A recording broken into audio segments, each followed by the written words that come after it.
Hi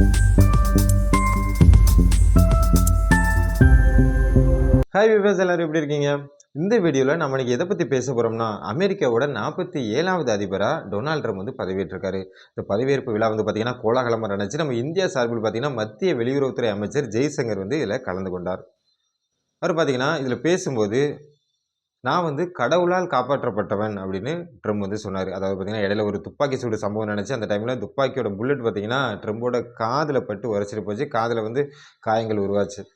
so அந்த துப்பாக்கி சூடு சம்பவத்தில் இருந்து கடவுள் தான் என்னை காப்பாற்றினார். ஸோ உலக நலனுக்காக நான் காப்பாற்றப்பட்டிருக்கேன். ஸோ அமெரிக்காவுக்கு இனி வீழ்ச்சியே கிடையாது அப்படிங்கிற மாதிரி சொன்னார். அப்புறம் பார்த்தீங்கன்னா இதுக்கு முன்னாடி இருந்த அமெரிக்க அதிபர் பைடனால் அமெரிக்காவை வந்து காப்பாற்ற முடியலை. ஸோ இயற்கை பேரிடர்களை வந்து கட்டுப்படுத்த கூட அவரால் முடியலை அப்படிங்கிற மாதிரி சொன்னார். ஏன்னா பதவியேற்பு விழா முன்னாடி பார்த்தீங்கன்னா பைடன் கூட சந்தோஷமாக சிரித்து பேசிட்டு தான் இருந்தார். அதுக்கப்புறம் பைடனை தாக்கி பேசிட்டார். ஏன்னா பைடன் கூட இந்த லாஸ் ஏஞ்சல்ஸ் பகுதியில் ஏற்பட்ட தீயின் போது, அதாவது அமெரிக்க அதிபராக ட்ரம்ப் வந்து வந்தாருன்னா அந்த காட்டுத்தீ வந்து இதை விட பல மடங்கு அதிகமாக உருவாகும் அப்படிங்கிற மாதிரி சொன்னார். சரி, பார்த்தீங்கன்னா அமெரிக்கா, அதாவது அமெரிக்கா மட்டும் இல்லாமல் உலக நாடுகள் அனைத்துமே ஆச்சரியப்படுற அளவுக்கு நிறைய அறிவிப்புகளை வந்து இவர் வெளியிட்டிருக்காரு. அதை பற்றி தான் நாம் இன்னைக்கு டீட்டெயிலாக பார்க்க போகிறோம். வாங்க வீடியோக்குள்ளே போகலாம். அதுக்கு முன்னாடி நீங்கள் இன்னும் நம்ம சேனலை சப்ஸ்கிரைப் பண்ணலாம், சப்ஸ்கிரைப் பண்ணி வச்சுக்கோங்க. And repeat after me. I, Donald John Trump, do solemnly swear I, Donald John Trump, do solemnly swear that I will faithfully execute the office of President of the United States the office of President of the United States and will, to the best of my ability, preserve, protect, and defend the Constitution of the United States. So help me God. Congratulations, Mr. President.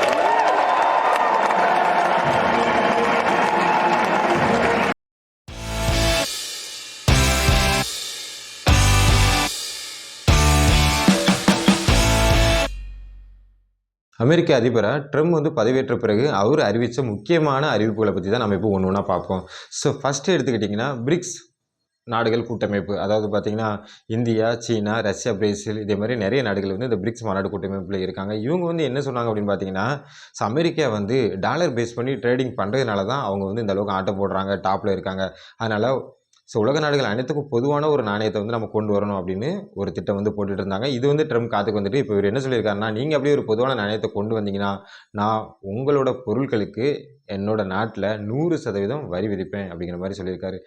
இப்போ வந்து பார்த்திங்கன்னா எல்லாருமே ஒரு ஆச்சரியத்தில் இருக்காங்க. முக்கியமாக நம்ம இந்தியாவுமே ஒரு அதிர்ச்சிக்கு உள்ளாயிருக்குன்னு தான் சொல்லலாம்.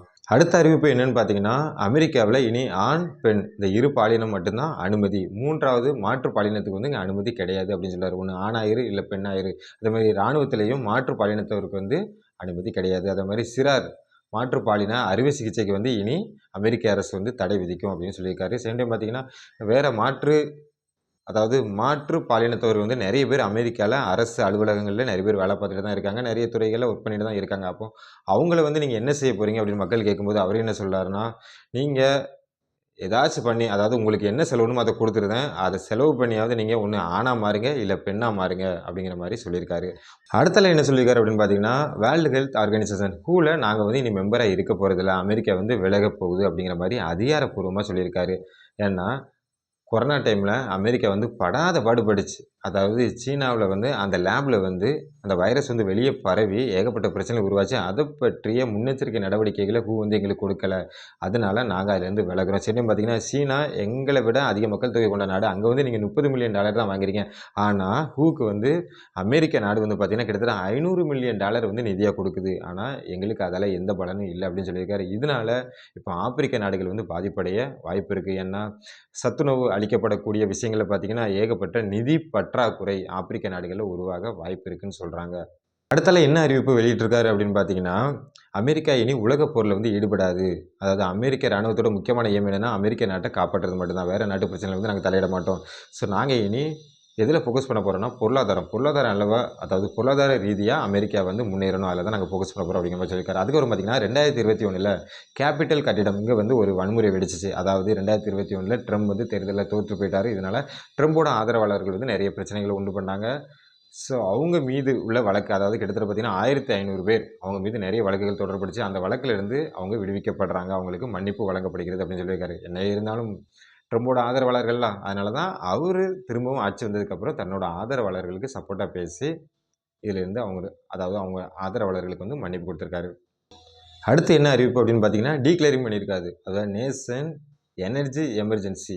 அதாவது புதை வடிவ எரிபொருள்கள்லாம் அது எடுக்கிறதுக்கு உள்ள கட்டுப்பாடுகள் வந்து தளர்த்தப்படும். அதாவது புதை வடிவ எரிபொருட்கள் எங்கெல்லாம் இருக்குதோ, அத வந்து நாங்க தொடர்ந்து எடுத்துக்கிட்டு தான் இருப்போம். ஸோ குறிப்பிட்ட ஏரியால இவ்வளோ தான் எடுக்கணும் அப்படின்னு ஒரு சில கட்டுப்பாடுகள்லாம் இருக்கு. அதெல்லாம் நாங்க அந்த கட்டுப்பாடுகள வந்து தளர்க்க போறோம் அப்படின்னு சொல்லியிருக்காரு. இது மூலமா நாங்க உலக நாடுகள் அனைத்துக்கும் எரிவாயு எல்லாமே நாங்க என்ன பண்ணுவோம், அதாவது எக்ஸ்போர்ட் பண்ணுவோம் அப்படிங்கிற மாரி சொல்லியிருக்காரு. அதுக்கப்புறம் பார்த்தீங்கன்னா, வெஹிக்கிள் அதாவது மின்சார வாகனங்கள். இந்த மின்சார வாகனங்கள் வந்து கட்டாயமா நீங்க வாங்கணும் அப்படிங்கிற மாரி சட்டங்கள்லாம் கொண்டு வந்தாங்க. அத வந்து நான் நீக்கப் போறேன் அப்படின்னு சொல்லிட்டாரு. ஸோ வெஹிக்கிளுக்கு ஆதரவான திட்டங்கள் எல்லாமே வாபஸ் வாங்கப்படும். அந்த உத்தரவு எல்லாமே ரத்து செய்யப்படுது அப்படின்னு சொல்லியிருக்காரு. அதுக்கப்புறம் பார்த்தீங்கன்னா, மெக்சிகோ வளைகுடால அதாவது மெக்சிகோல இருந்து நெறைய பேர் வந்து பார்த்தீங்கன்னா, உள்ள நுழையிறாங்க. அதாவது அமெரிக்காக்குள்ள சட்டம் விரோதமா நெறைய பேர் உள்ள அகதிகளா ஊடுருவாங்க. அத வந்து நாங்க தடுத்து நிறுத்தப் போறோம். ஸோ எல்லையில வந்து அவசர நிலையை வந்து நாங்க பிரகடனப்படுத்தப் போறோம் அப்படின்னு சொல்லியிருக்காரு. இதனால சட்டவிரோதமா யாரும் அங்க உள்ள இனி உட்புக முடியாது. அதுக்கப்புறம் மெக்சிகோ வளைகுடா வந்து இனி அமெரிக்க வளைகுடா என்று அழைக்கப்படும் அப்படின்னு அதிகாரப்பூர்வமா சொல்லியிருக்காரு. அடுத்து பார்த்தீங்கன்னா, பனாமா கால்வாய் இருக்குல்ல, இத வந்து நாங்க மீட்டெடுக்க போறோம் அப்படின்னு சொல்லியிருக்காரு. அதாவது பனாமா கால்வாய வந்து அமெரிக்கா வந்து யார்கிட்ட ஒப்படைச்சாங்க அப்படின்னு பார்த்தீங்கன்னா, அந்த நிர்வாகத்த பனாமா கிட்ட. ஆனா அவங்க வந்து இப்போ அந்த சீனாட்ட குடுத்துட்டாங்க. இப்ப சீனா என்ன பண்றாங்க அப்படின்னு பார்த்தீங்கன்னா, அந்த கால்வாயில போகக்கூடிய அமெரிக்க கப்பல்களுக்கு வந்து அதிக வரி வசூல் வந்து விதிக்கிறாங்க. அதனால பனாமா கால்வாய வந்து நம்ம மீட்டெடுக்க போறோம் அப்படின்னு சொல்லியிருக்காங்க.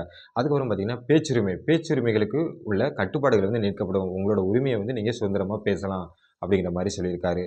அதுக்கப்புறம் பார்த்தீங்கன்னா, துப்பாக்கி கலாச்சாரம் வந்து ஒழிக்கப்படும் அப்படின்னு சொல்லியிருக்காரு. இவரு அதாவது அமெரிக்காவுல வரக்கூடிய அதிபர்கள் எல்லாருமே சொல்லக்கூடியது இதுதான். துப்பாக்கி கலாச்சாரம் வந்து நாங்க ஒழிச்சிருவோம் அப்படின்னு. ஆனா இன்னும் ஒழிஞ்ச பாடு இல்ல. ஏன்னா துப்பாக்கி சேல்ஸ் பண்ணக்கூடிய கடைகள் வந்து அங்க நெறைய இருக்கு. நம்ம மாதத்திற்கு ஒரு சம்பவத்த வந்து பார்க்குறோம் அமெரிக்காவுல. ஏதாவது ஸ்கூல்ல, இல்ல காலேஜ்ல ஒரு பையன் வந்து ஒரு பையன துப்பாக்கி வச்சு சுட்டுட்டான் அப்படிங்கிற செய்திய வந்து நம்ம நாளுக்கு நாள் கேட்டுக்கிட்டே தான் இருக்கோம். அடுத்து பார்த்தீங்கன்னா, அதாவது அமெரிக்க நாட்டோட எல்லைய வந்து விரிவாக்க போறோம் அப்படின்னு சொல்லியிருக்காரு. அதாவது எல்லைகளை விரிவாக்க போறோம்னா என்ன அர்த்தம்? அப்போ வேற நாட்டோட நிலப்பகுதிகள வந்து இவங்க போரிட்டு சண்டை போட்டு வாங்க போறாங்கன்னு தானே அர்த்தம். இதனால உலக நாடுகள் எல்லாமே கொஞ்சம் பயத்துல தான் இருக்காங்க. என்னடா இவரு இப்படி சொல்றாரு? அதாவது எல்லைகளை விரிவாக்க போறாரா? அப்படின்னு ரொம்ப ஆச்சரியமா இத வந்து பார்த்துக்கிட்டு இருக்காங்க. அதுக்கப்புறம் பார்த்தீங்கன்னா, செவ்வாய் கிரகத்தில வந்து நம்ம அமெரிக்காவோட கொடி வந்து இனி பறக்கும் அப்படின்னு சொல்லியிருக்காரு. இது வந்து எத வச்சு சொல்றாரு அப்படின்னு உங்க எல்லாத்துக்குமே தெரிஞ்சிருக்கும். ஏன்னா, எலான் மஸ்க் வந்து நம்ம ட்ரம்ப் கூட தான் இருக்காரு. டொனால்ட் ட்ரம்ப் வெற்றி பெற முக்கிய காரணம் வந்து எலான் மஸ்க் தான். அது வந்து தேர்தல் பிரச்சாரத்தின் போது நீங்க வந்து கவனிச்சிருப்பீங்க. அதனால எலான் மஸ்க்க நான் கூட வச்சுட்டு செவ்வாய் கிரகத்தில கூட இனி அமெரிக்க கொடி பறக்கும் அப்படின்னு சொல்லியிருக்காரு. அதுக்கப்புறம் குழந்தைகள், அமெரிக்கால உள்ள குழந்தைகள வந்து நான் நோயிலிருந்து பாதுகாப்பேன் அப்படின்னு சொல்லியிருக்காரு. அடுத்தல என்ன அறிவிப்பு அப்படின்னு பார்த்தீங்கன்னா, வொர்க் ஃப்ரம் ஹோம். இனி அமெரிக்காவுல வொர்க் ஃப்ரம் ஹோம் வந்து கிடையாது. எல்லாருமே ஃபுல் டைம் இனி ஆஃபீஸ்ல தான் ஒர்க் பண்ணணும். பார்ட் டைம் கூட நீங்க வீட்லருந்து ஒர்க் பண்ணக்கூடாது.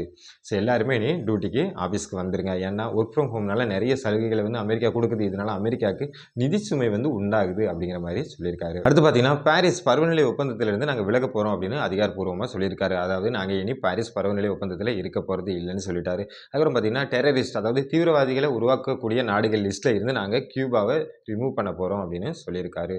ஸோ அதாவது அமெரிக்க அதிபர் டொனால்ட் ட்ரம்ப் பதவியேற்ற முதல் நாளே இத்தனை அறிவிப்புகள். ஸோ உலக நாடுகள் எல்லாமே பிரமிச்சு போய் இருந்திருக்காங்க. இன்னும் 4 ஆண்டுகள் ஆட்சி செய்ய போறாரு.